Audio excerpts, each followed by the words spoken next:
Hello hello, হ্যাঁ বলো। কি হ্যাঁ বলো? তুমি বলো যে বলতেছো, এই বলোটা বলার জন্য তোমার লজ্জা থাকা দরকার, বুঝছো? কি করছে আবার? কি করছো আবার মানে? তোমার থেকে লজ্জা শরম হায়াত কোনো কিছু নাই? এ ভাই তুমি কি শুধু শুধু ভাই টাইনানি ঝগড়া করি না তো, কি সে বলো নাহলে রাখো। আমি কোনো টানি টানি ঝগড়া করতেছি না, আমি পজ দিয়ে দিয়ে ঝগড়া করতেছি যে তোমার ভাগ্য ভালো যে আমি তোমার গার্লফ্রেন্ড, বুঝছো? তোমাকে এত সুন্দর করে কথা বলতেছি, এত সুন্দর করে নরম ভাবে শান্ত ভাবে কি আমি কথা করছে এটা বলো বলতেছি। না ভাই, কথাটা তেন দাঁড়াও কেন, কি করছি কি সে বলো এটা বলো। তুমি আমাকে কি বলছিলা যখন নতুন নতুন রিলেশন করতেছো? তখন তুমি আমাকে কি বলছিলা? কি আমার বাবা যখন বলছে তোমাকে কি বলছিলাম, কি তোমাকে আমি মিথ্যা তারিফ করতে পারি যে তুমি সুন্দর, জুতা দিয়ে কিন্তু তুমি হচ্ছে মারবো? যে বান্দর। কুত্তার বাচ্চা, আমি বান্দর না? আমি বান্দর হলে তুই হচ্ছে হনুমান। হনুমান না, হনুমানও তোর থেকে সুন্দর আছে। হনুমান না মানে তুই শিম্পাঞ্জি বলো তাও সমস্যা তুই নাই, আমি হচ্ছে শিম্পাঞ্জি বেড়া। না, তুই হচ্ছে সান্ডা। ওই কপিল্লা সান্ডা একটা পাইছে যে, ওই ইন্টারন্যাশনাল সান্ডা, এটা হচ্ছে তুই। হ্যাঁ। ওইটা না, ওইটার হচ্ছে কতগুলো থাকে না। আর সান্ডার বিচিটা হচ্ছে তুমি। ফালতু কথা বলিস কেন? তোর মুখের মধ্যে মাবন নাই?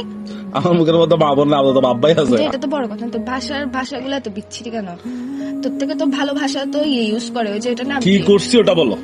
তুই যখন মানে রিলেশনশিপে আমাকে কি বলছিস, আমি কোনো যৌতুক লাগবে না, আমি এক কাপড়ে নিয়ে আসবো তোমাকে, এক কাপড় আনবো। যে আমি যখন বলছি না আমি তো একমাত্র মেয়ে, আমার বাবা মা তো আমাকে এরকম এরকম করে পাঠাবে, তো তুই কি বলছিস না কিচ্ছু লাগবে না আমার, আমি সিগমা বয়স মাগ্গো মা। আমি এরকম বলছিলাম নাকি? আল্লাহ কত বড় মিথ্যুক তুই। আচ্ছা বলতে পারি, স্বাভাবিক না, একটা মানুষ মুখে দিয়ে এক কথা, ফোন দিয়ে এক কথা কেমনে বলে? যে তুই তো না, না। মানুষ ফোন দিয়ে পাগল হয়, তুই তো মুখ ফোনের মধ্যে লাগাই আচ্ছা পাগল বলতেও পারি, এখন কিসে কিসে মানে? এখন হচ্ছে কি, এখন ফ্যামিলি যখন কথা বলতেছে, তো তোর বাসা থেকে কি বলতেছে? তোর বাসা থেকে বলতেছে যে কি দেওয়ার জন্য, 7 পদের জিনিস দেওয়ার জন্য, তোকে বাইক দেওয়ার জন্য। কেন বাইক আরেকটা দিয়ে আবার তেলবড়ি কক্সবাজার চলে যাওয়ার জন্য ফাঁসলামও শুরু করছিস তুই? ভাই শোনো, আমারও যদি কিছু দেয়, মানে আমার বাসায় যদি কিছু দেয়, হ্যাঁ 7 পদ ফার্নিচার, তো মানে তোমার খাট চেয়ার টেবিল ড্রেসিং টেবিল তোমার ইউজার, আমার কি তো তোমার বাপে তোমার দিবে। আমি তোর বাসার মধ্যে কয় হাজার বার গেছি, তোর বাসার মধ্যে তো যাই, কখনো মনে হয় না যে খাট টেবিল এসি আর এগুলো নাই? সবগুলো ভরা ভরা, আর গুলা কোথার মধ্যে রাখবি? বাথরুমের মধ্যে ঘর সাজাবি আর গুলা দিয়ে জিনিসপত্র? আর ভাই পুরানগুলো বিক্রি করে ফেলবো। তো বেচতে কেন হচ্ছে? আমি কি বলছিলাম ওইসব জিনিসে থাকতে আমার প্রবলেম? যখন আমরা বলছিলাম যে দিব, তখন কেন আরে বলছিস ভাই যে তুমি এক একদম কাপড়ে ভাই, নিয়ে তুমি আসবো? আসলে ভাই তুমি আসলে বুঝছো মাথায় তোমার সমস্যা আছে, এগুলা নিয়ে এখন আমাকে প্যারা দেওয়ার কোনো দরকার আছে? আমি এখন কত ইম্পর্টেন্ট কাজে ব্যস্ত আছি।